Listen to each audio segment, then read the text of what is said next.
বন্ধুরা, নতুন আরেকটি ভিডিওতে আপনাদেরকে স্বাগতম।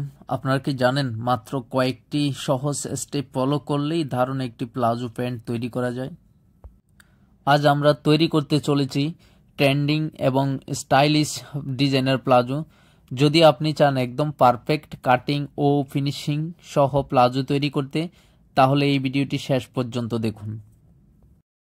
ভিডিওটি ভালো লাগলে লাইক দিন, আর নতুন হলে চ্যানেলটি সাবস্ক্রাইব করে রাখুন যেন ভবিষ্যতে আরও দারুণ টিউটোরিয়াল মিস না করেন। আর যদি ফেসবুক থেকে দেখেন তাহলে পেজটি ফলো দিয়ে রাখুন। তাহলে চলুন শুরু করা যাক। কাপড়টিকে প্রথমে এভাবেই ওপেন করে নিয়ে 4 ভাঁজে ভাঁজ করতে হবে।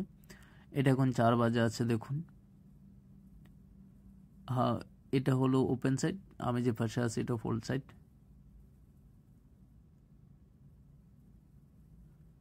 এখন 2 ইঞ্চ নিয়েছে এখানে লাস্টিকের জন্য, এটা মার্জিন টেনে দিচ্ছি, ঠিক আছে। এখন লম্বা দেখুন, আমরা লম্বা আমাদের মূল হচ্ছে 38, এখান থেকে আমরা আরও 4 ইঞ্চ কাপড় এক্সট্রা নিয়েছি, যেহেতু এখানে ডিজাইন হচ্ছে সেই ডিজাইনের জন্য কাপড় নিয়েছি। এবং পাশাপাশি আমাদের যেই ঘেরটা সেলাই হবে সেই ঘেরের জন্য আমরা এখানে কাপড় নিয়েছি। তা আমরা উপরে যে কোমরের অংশ সেখানে 12তে দাগ দিয়েছে, 1/2 ইঞ্চ এক্সট্রা নিয়েছি। এখান থেকে ঠিক 14.5-তে আমরা মার্জিন হাই নামিয়েছি।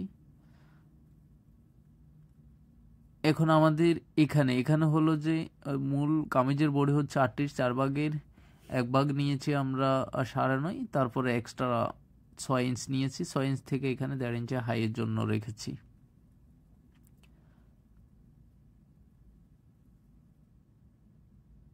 এখন এটা শেপ করে দিলাম, ওকে। এখন নিচের অংশে আসুন। নিচে যে ঘেরটি এখানে নিয়েছি 6 ইঞ্চ, এক্সট্রা আমরা 2 ইঞ্চ বেশি নিয়েছি। 1 ইঞ্চ ডিজাইনের কাপড়ের জন্য, আর হচ্ছে সেলাইয়ের কাপড়। তো এটা এভাবে এখন শেপ কাটের সাহায্যে শেপ দিয়ে দিলাম।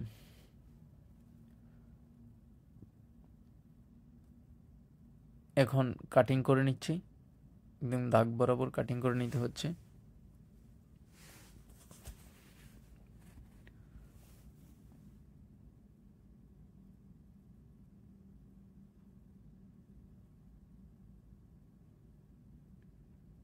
নিচে যে বাড়তি কাপড় সেটা এখন সমানভাবে কেটে নিলাম।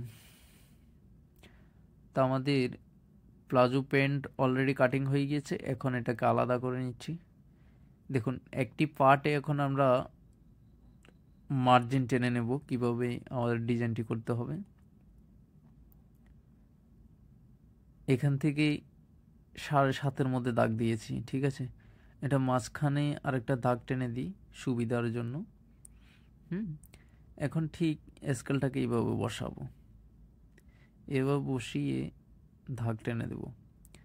ঠিক 1.5 ইঞ্চি ব্যবধানের মধ্যে আরেকটা দাগ টেনে দিচ্ছি। আপনারা চাইলে 1 ইঞ্চি, 1.5 ইঞ্চ, 2 ইঞ্চ আপনাদের সুবিধা মতো দাগ টানতে পারবেন। তো এখানে আমরা 5টি বিট তুলব, ঠিক আছে। ফিনটেক্সগুলো আমরা 5টি তুলব, 1 2 3 4 5, ঠিক আছে। এখান থেকে 5টি হলে ঠিক এখানেও একই রকমভাবে হবে।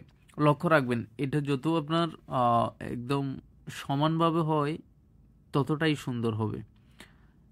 আপনারা দাগ দেওয়ার সময় যে মার্জিন যে টানবেন তখন লক্ষ্য রাখবেন যে যাতে সমান থাকে, তাহলে আপনার সেলাই করতে এতটাই সুবিধা হবে, আপনি মিলাতে পারবেন সবগুলো খুব সহজে। আমরা ঠিক মিল করে দিচ্ছি, দেখতে পাচ্ছেন, একটার সঙ্গে একটা। তাহলে এই পাশে 5টা, এই পাশে 5টা, দেখছেন। এখন এই মিল করেছে, এটা ভি হয়ে গেছে। হ্যাঁ, কত সুন্দরভাবে, তাই না? তো এভাবে সেলাই করব। কিভাবে সেলাই করতে হয় চলুন দেখা যাক। এটাকে এভাবেই ধরবো মাঝখানে, হ্যাঁ। ধরার পরে একদম চিকন করে আমরা সেলাই করে দেব। যে সেলাইটা একদম মাঝখান বরাবর নিয়ে ঠিক মাঝখান বরাবর এনেছি, হ্যাঁ। কাপড়টাকে আলতো করে ধরে নিচ থেকে টানবো। নিচ থেকে টানার পরে আমরা তো মার্জিন টেনেছি, তাহলে আমাদের জন্য সেলাইটা ইজি হবে, হ্যাঁ। তো এটা মাঝখান বরাবর সুইটাকে রেখে ঘুরিয়ে নিয়েছি কাপড়টা। সুইটা কিন্তু মাঝখান বরাবর রেখে দিতে হবে, তুললে হবে না। দেখুন, আয়রন দিয়ে প্রেস করলে এগুলো খুব সুন্দর ফিনিশিং হয়ে যাবে। ঠিক একই রকমভাবে এটাও সেম স্টাইল হবে, ঠিক আছে। তো সবগুলো একই রকমভাবে হবে। দেখুন এই মাঝখানে এনে সুইটা দেখছেন, সুইটা কিন্তু আটকানো থাকতে হবে, হ্যাঁ। তারপর কাপড়টাকে ভাঁজ করে নেবেন আপনি আপনার সুবিধা মতো করে। তারপরে দেখা গেল হ্যাঁ, এবার নিয়ে আসতে পারবেন। ঠিক একই রকমভাবে প্রত্যেকটা ফিনটেক্স এরকমভাবে আমরা তুলব। ওকে, আমরা দুটো অলরেডি বানিয়ে নিয়েছি। ঠিক একই রকমভাবে এখানে যে পাঁচটা দেখুন কিভাবে তুলতে হয় পুরোটাই। তো এখানে আরও থাকছে আপনি কিভাবে আপনি প্যান্টের ইলাস্টিক লাগাবেন, সেই ইলাস্টিক কতটুকু নেবেন সেটাও আমরা এই ভিডিওতে দেখিয়ে দেব। একদম সম্পূর্ণ দেখুন। আপনি স্ক্রিপ্ট না করে যদি সম্পূর্ণ দেখেন তাহলে আপনি ঘরে বসে খুব সহজেই এই প্যান্ট ডিজাইনটি আপনার জন্য কিংবা আপনার কাস্টমারের জন্য আপনি তৈরি করতে পারেন।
ডিজাইনটি আমরা তৈরি করে নিয়েছি।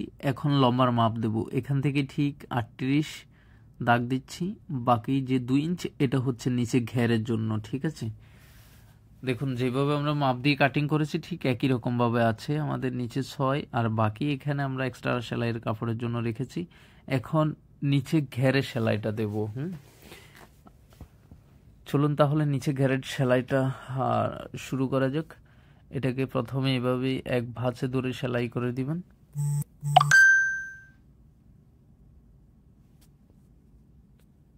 তারপরে এবার আসুন এটাকে এভাবে ধরে আরেকটি ভাঁজ দিয়ে ঘেরে সেলাই। আমরা দুইটি সেলাই দিচ্ছি এখানে যাতে ফিনিশিংটা ভালোই থাকে, ঠিক আছে। এই একই রকমভাবে আমাদের যে আরেকটি পাও আছে সেটাও আমরা একই রকমভাবে সেলাই করে দেব। দেখুন এখন এটাকে সেলাই করে দেব। তো সেলাই করার জন্য আমাদের যেহেতু 6 আমরা কাপড় রেখেছি, 6 মধ্যে দাগ টেনে দিলাম। 6 মধ্যে দাগ টেনে এখন ব্যাগ স্টিক দিয়ে সেলাই করে সম্পূর্ণ সোজা করে সেলাই করে নিয়ে যাব।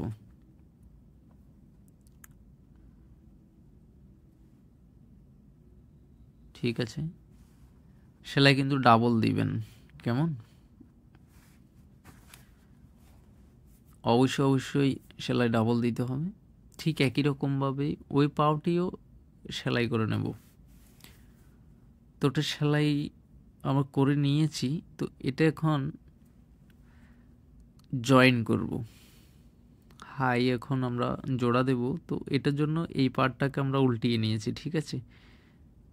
উল্টিয়ে নিয়ে এটার মধ্যে এটা দিলাম, দিয়ে এবার সোজা করে এখন সোজা করে ধরেছি এই সেন্টার, ঠিক আছে। হাই সেন্টার এখানে চাগান মিল করে ধরে তারপর এখানে সেলাই করে দিচ্ছি। আপনাদের যদি ভিডিওটি ভালো লেগে থাকে তাহলে লাইক দিতে ভুলবেন না।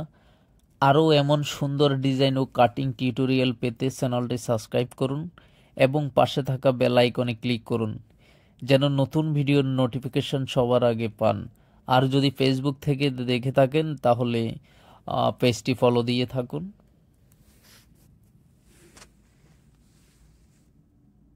ডাবল সেলাই করে নিয়েছি দেখুন। তো সেলাই তো হয়ে গিয়েছে। এখন যে ইলাস্টিক লাগাবো সেটার জন্য প্রথমে আরেকটি সেলাই দিয়ে নিয়েছি। এখন ইলাস্টিক, তো ইলাস্টিকটাকে আমরা যেহেতু পারফেক্ট মাপ দিয়ে কোমরের কাটিং করেছি, সে অনুপাতে এখানে সিঙ্গেল একটা পার্ট নিয়েছি, লাস্টিক এভাবে মাপ দিয়ে নিয়েছি, তারপর এটাকে ডাবল করলাম, ডাবল করে এখন সেলাই করে দিচ্ছি। দেখুন লাস্টিকটাকে ডাবল করে সেলাই করে দিয়েছি।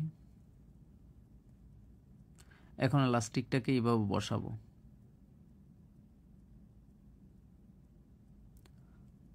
এভাবে বসিয়ে একদম কিনারে কিনারে সেলাই করতে হবে। লক্ষ্য রাখতে হবে যাতে লাস্টিকের উপরে কোনোভাবে সেলাই না ওঠে। ঠিক আছে, দেখুন এটা একদম কিনারে কিনারে সেলাই করে দিচ্ছি।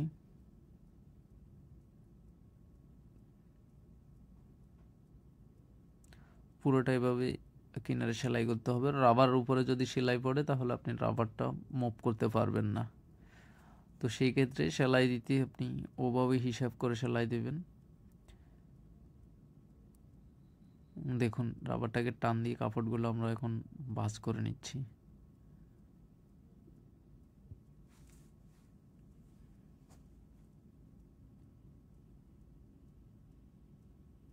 ঠিক আছে,